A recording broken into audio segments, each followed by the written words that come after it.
Bonjour et bienvenue dans Parole de Femme. Merci.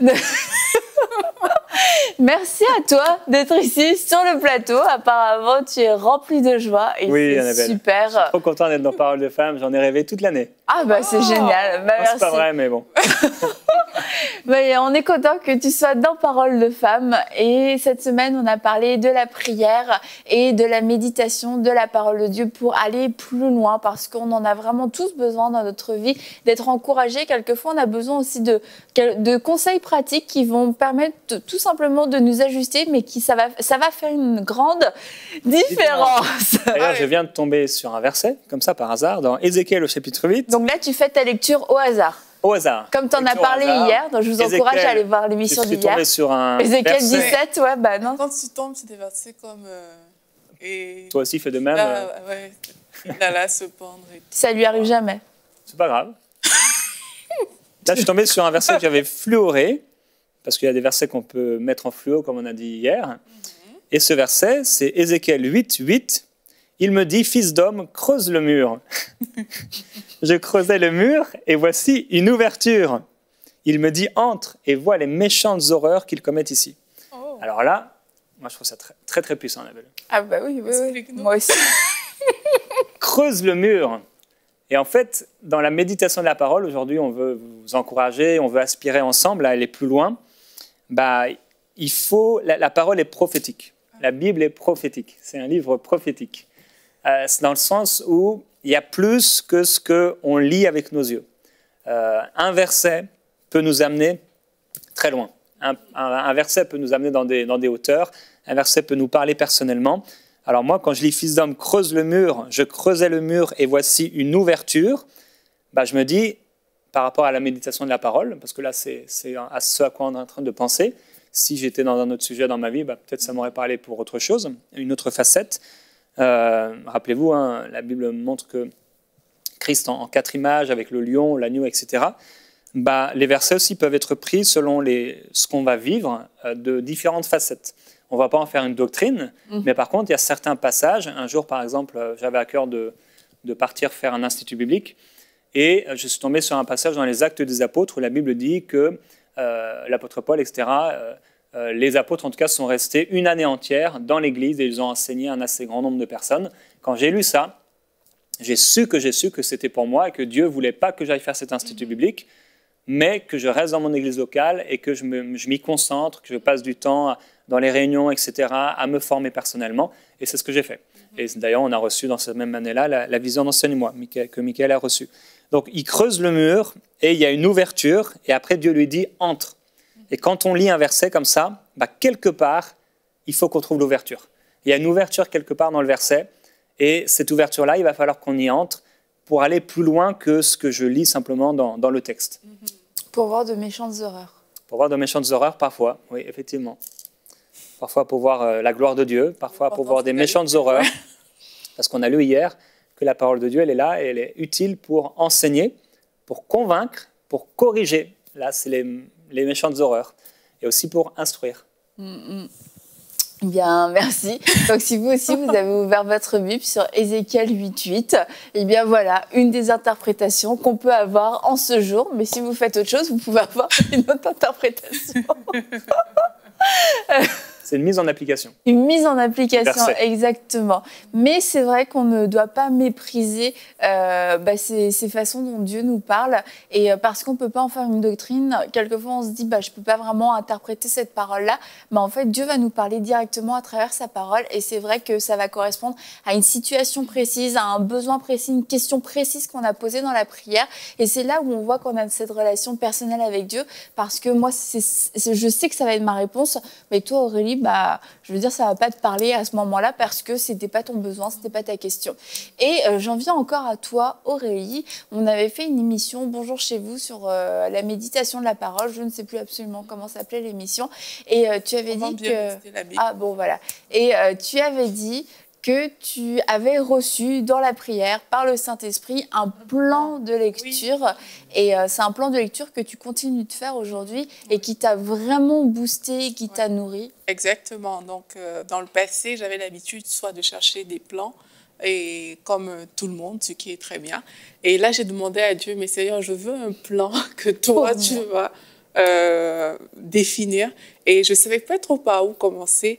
Et j'ai commencé dans Actes des Apôtres. Donc, j'ai commencé comme ça. Et puis, vraiment, le Saint-Esprit m'a conduit. Et ça m'a vraiment permis de lire la Bible d'une certaine manière que je n'avais pas encore. En fait, c'est ça le plan, de lire de cette manière-là.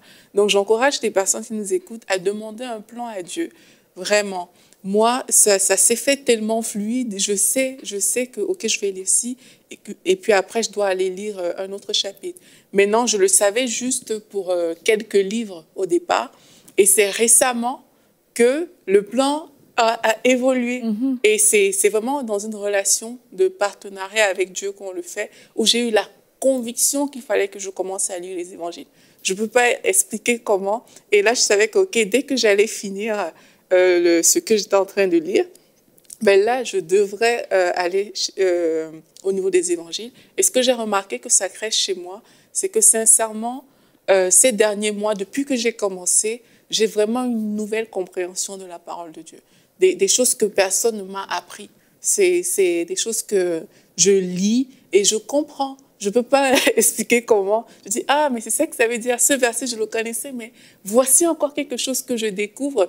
Mais ça, je pense que c'est vraiment quand le Saint-Esprit t'accompagne dans ce que tu fais, il t'amène plus loin, tout simplement.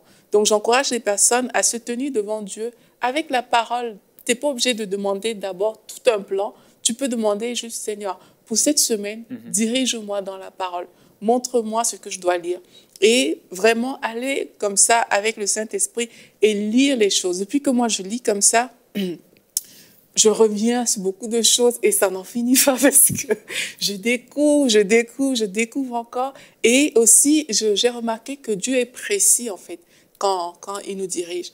Et tu parlais hier, Annabelle, tu disais que tu vas lire la parole le matin et tu sauras comment répondre dans la journée. Moi, j'ai remarqué que Dieu anticipe beaucoup de choses.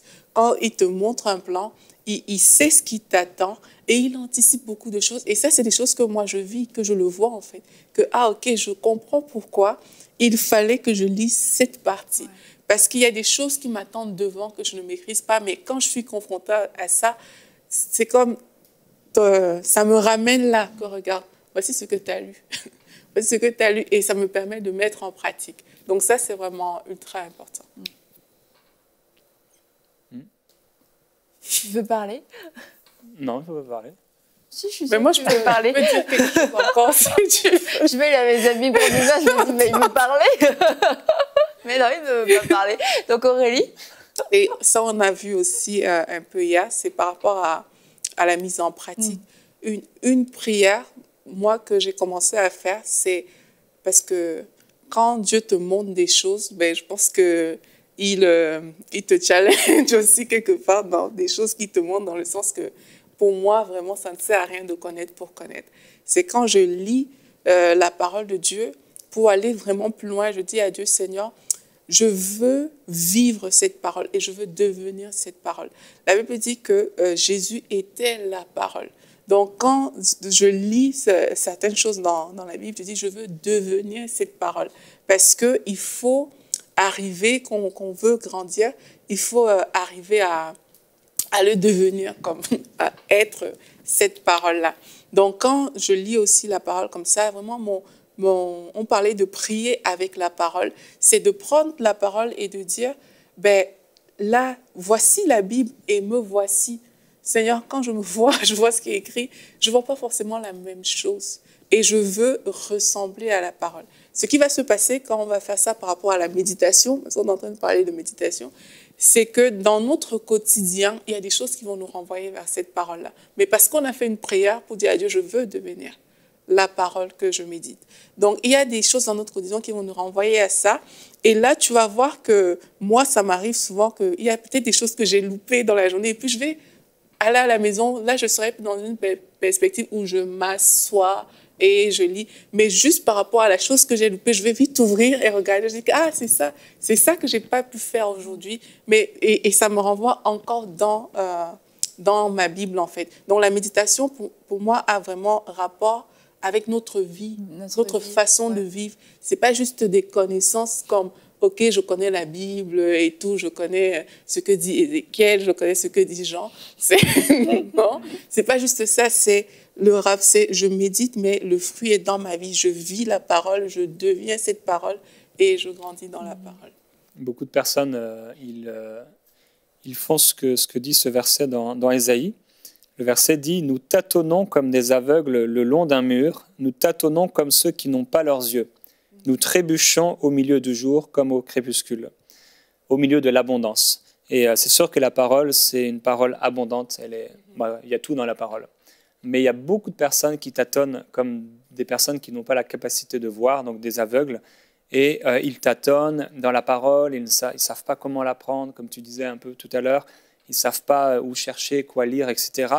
Mais Dieu va nous amener, va vous amener à comprendre. Tu as parlé de ce plan que Dieu t'a donné. Ben, c'est vrai, comme tu le disais aussi, de prier, Seigneur, qu'est-ce que tu veux que je lise aujourd'hui et tout ça, ou cette semaine, ben, Dieu va le faire. Dieu va nous instruire. Le Saint-Esprit nous a été donné. Il a été mis à nos côtés pour nous éduquer, pour nous enseigner toutes choses. Alors, on peut avoir confiance lorsqu'on lit la Bible que Dieu va nous diriger.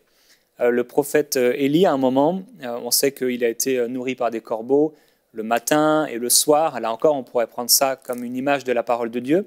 Comme le matin, il y a une parole qui est pour nous dans cette parole. Le soir, on a encore une parole. Dieu veut nous parler, en fait, très souvent, plus qu'on ne peut le penser. Et à un moment, il va lui dire, tu vas te lever, tu vas aller à Sarepta. Là, j'ai ordonné à une femme de te nourrir et tu vas rester là. Et il a dû rester là, chez cette femme, à Sarepta. Et il y a des passages aussi, des fois, on va être en train de lire la Bible, et Dieu nous demande de rester là. On n'est plus en train de tâtonner, et c'est normal, au début, on peut tâtonner. C'est comme quand on découvre un nouveau sport, on observe, on tâtonne, on regarde, voilà, parce que c'est nouveau pour nous, on découvre et tout. Et quand on lit la Bible, bah, c'est ce qui va se passer, on va méditer, il y a des choses qu'on ne comprendra pas, on peut peut-être d'ailleurs noter à côté, si on a des gens à qui on peut poser les questions, qui puissent nous répondre, c'est bien. C'est comme ça qu'on grandit. Et il y a des temps aussi où Dieu va nous dire, maintenant, arrête-toi là. Et là, tu ne sais pas exactement pourquoi, mais il faut t'arrêter. Parce que Dieu a quelque chose à te dire dans ce passage-là. Et dans ce passage, bah, tu vas t'arrêter. Aussi longtemps que, comme la colonne de nuée, elle était là et s'arrêtait.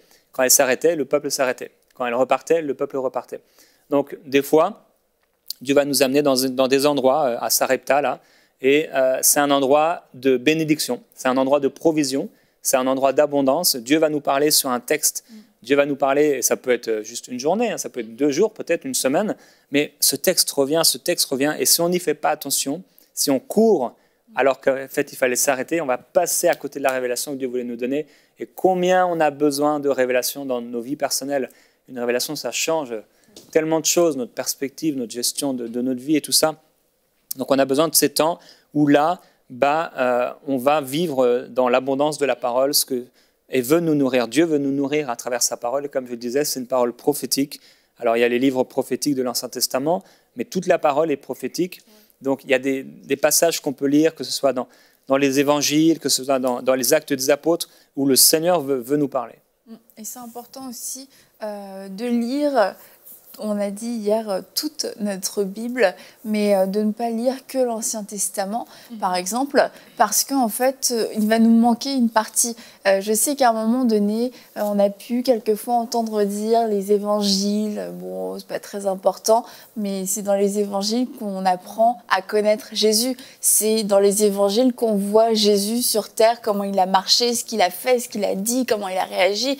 Et en fait, il n'y a aucun livre qui est meilleur qu'un autre. Et c'est important d'avoir une relation équilibrée avec l'Ancien et le Nouveau Testament. Et c'est vrai qu'on devrait vraiment, parce que c'est notre alliance, donc on est extrêmement concerné par tout ce qui est du Nouveau Testament, et parce que c'est notre alliance dans laquelle on vit, et c'est important de la connaître. Mais là, encore une fois, c'est embêtant quand on ne lit jamais l'Ancien Testament non plus, parce qu'il y a toute une partie qui nous échappe. Il y a toute une façon de pensée de Dieu qui va nous échapper, des histoires dans lesquelles on voit comment Dieu a pensé ce que Dieu voulait faire et comment il n'a pas pu le faire quelquefois à cause de certains hommes, de certaines femmes. Et c'est aussi vraiment instructif et Dieu va nous parler. Donc, ne pas bannir une partie de votre Bible. Non, ça, moi, ça ne m'intéresse pas, je m'en fiche. Ça, je comprends rien, ça, c'est nul. Non, Dieu est présent dans toute la Bible et c'est important de s'en rappeler pour pouvoir aller ici et là dans la Bible. Dieu dit dans le livre d'Amos, justement, c'est un livre qu'on ne lit pas forcément souvent. Comme toi, hein. Ézéchiel, Amos, Ésaïe. Les livres que les gens aiment moins, c'est ceux que Jérémie préfère. Oui, je suis là pour redonner l'amour de ces livres-là. Voici, les jours viennent, oracle du Seigneur l'Éternel, donc c'est encore la parole de Dieu, où j'enverrai une famine dans le pays, non pas une disette de pain ni une soif d'eau, mais la faim et la soif d'entendre les paroles de l'Éternel. Eh bien, si on n'avait pas lu Amos aujourd'hui, Annabelle, on serait passé à côté de cette parole. Et j'aimerais en fait prier un moment, si tu me le permets, Annabelle, c'est ton émission. Moi, je ne voudrais vraiment pas passer les bornes, mais si tu me le permets, j'aimerais bien prier. Oui, bien sûr, vas-y. Ah, merci. J'aimerais prier par rapport à la méditation de la parole et prier que vraiment, il se passe quelque chose dans nos cœurs. On en a tous besoin, j'en ai besoin de cette soif et de cette faim.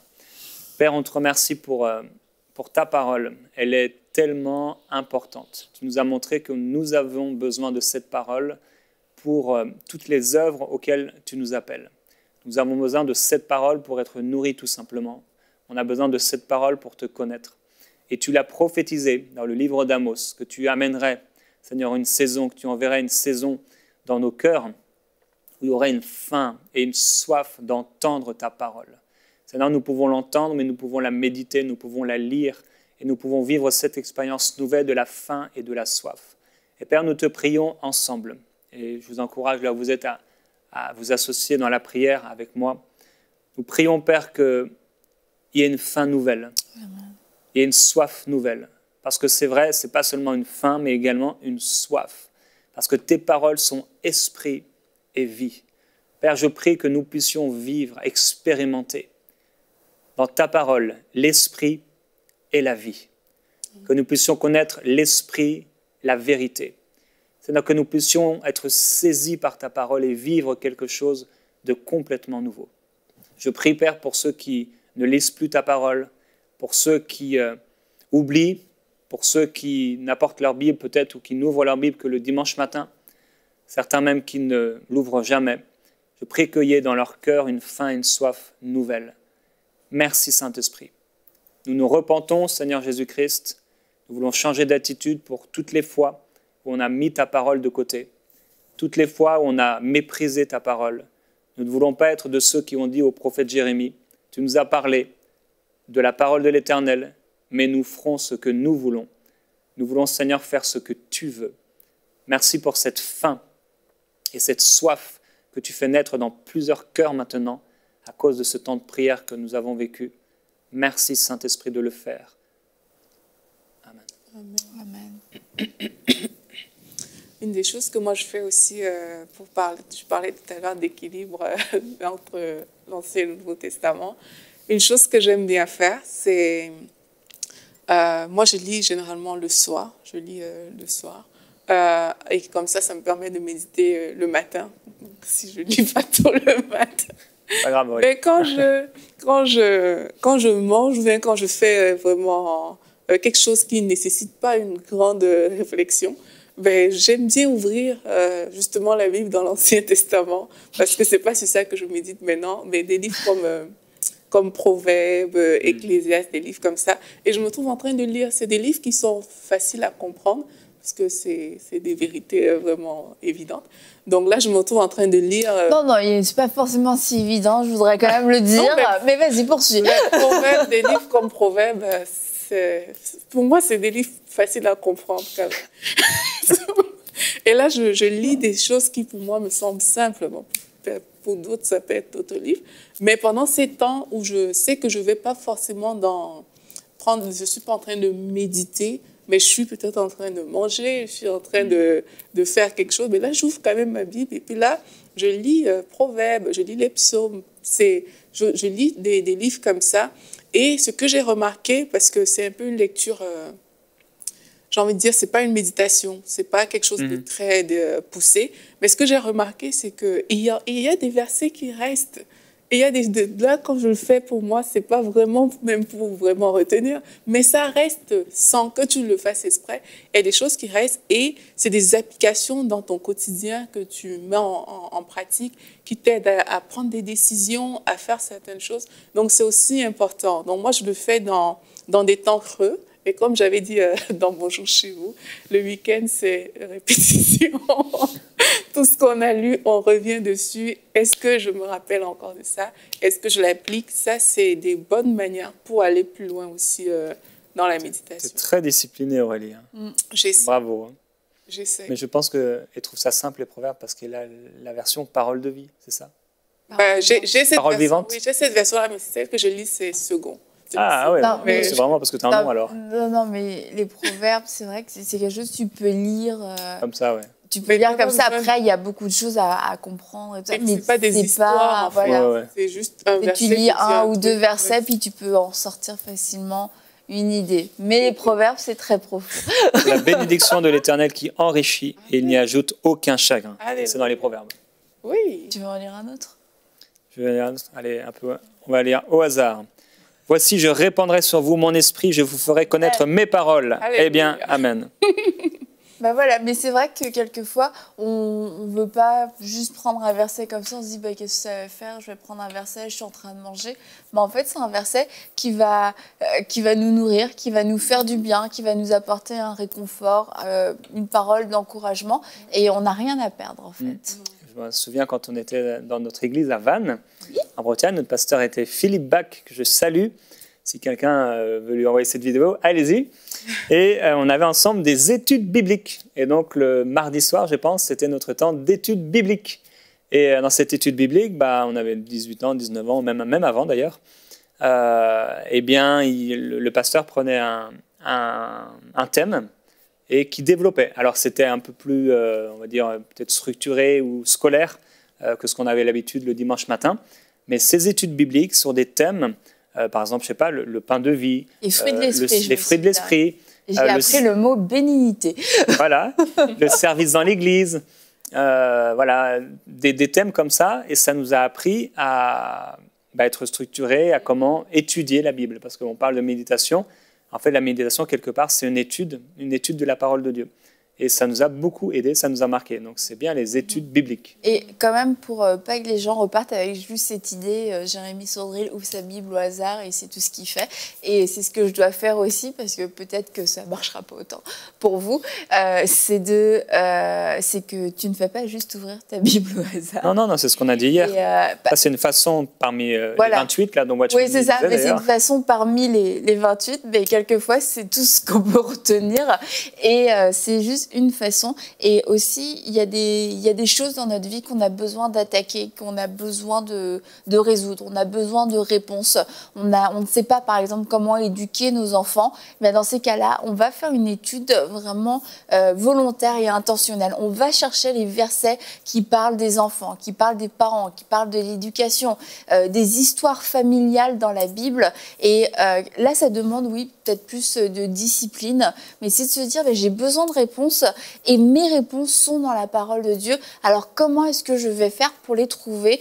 Ça va demander, oui, plus de recherche. Et là, on se dit, ah oui, mais c'est moins spontané, c'est pas le Saint-Esprit. Mais en fait, dans cette recherche, le Saint-Esprit va aussi nous diriger dans des passages parce qu'on connaît pas toute notre Bible par cœur. Et là, on peut avoir une référence, on peut avoir un mot, bam, c'est exactement l'histoire de notre vie, l'histoire avec nos enfants.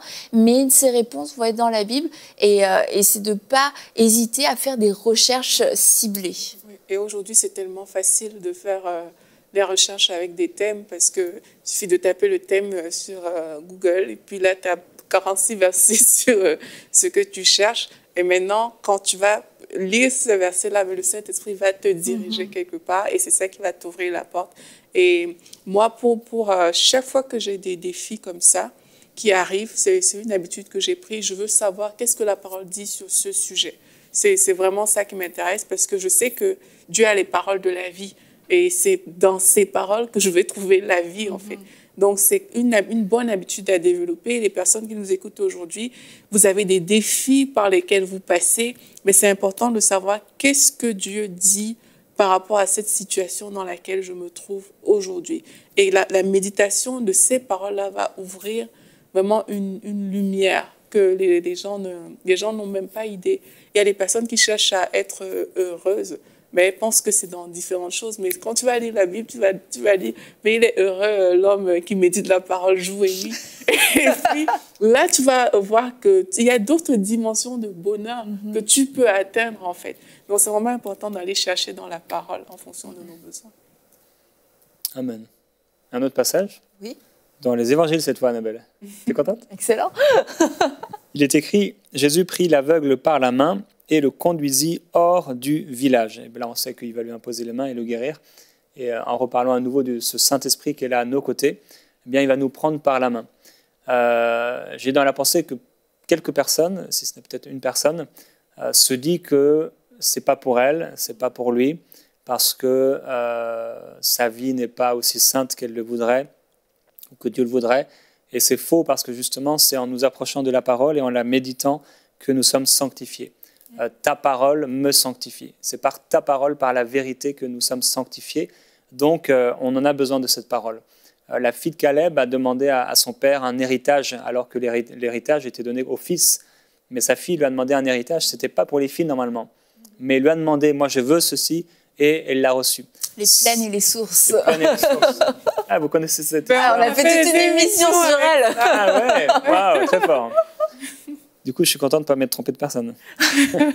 Et en fait, c'est ça, apparemment, elle ne méritait rien, entre guillemets, c'était pas pour elle, mais parce qu'elle a eu la foi, elle a reçu ce qu'elle désirait. Donc, même si cet aveugle-là, et comme les lépreux dans le Nouveau Testament et ailleurs, bah, c'était des gens peut-être qui étaient mis de côté, des gens qui, selon la société, ne méritaient pas grand-chose. Et pourtant, Jésus va les prendre par la main, va les guérir. Jésus va guérir et toucher le lépreux. Donc même si vous êtes un lépreux aujourd'hui, même si vous vous sentez comme un moins que rien, ou que vous ne méritez pas d'avoir la parole, ou peut-être que vous n'avez jamais reçu aucune révélation, ou que la parole a l'air très dure pour vous, eh bien je crois que c'est un temps de changement pour vous et que vous allez pouvoir expérimenter quelque chose de plus grand avec le Seigneur, dans sa parole. Et je vous encourage à croire cette parole. Et lorsque vous allez ouvrir votre Bible, plutôt que de dire « Oh, de toute manière, je ne comprends jamais rien », aujourd'hui, par la foi, dis « Merci Seigneur, parce que ta parole, je la comprends, parce que mes yeux s'ouvrent, parce que ce qui était incompréhensible hier est compréhensible aujourd'hui. Je comprends ce que je lis, tu me donnes une pensée. » Et entrer dans la parole avec cet esprit de foi, cet esprit de vainqueur et de conquérant. Et nous croyons, nous tous, sur ce plateau, que vous allez ressortir avec une pensée, avec une nourriture comme ça vous est peut-être jamais arrivé, et que ce sera le début d'une nouvelle aventure palpitante dans la parole de Dieu. Et on se retrouve demain pour une prochaine émission de Paroles de Femmes.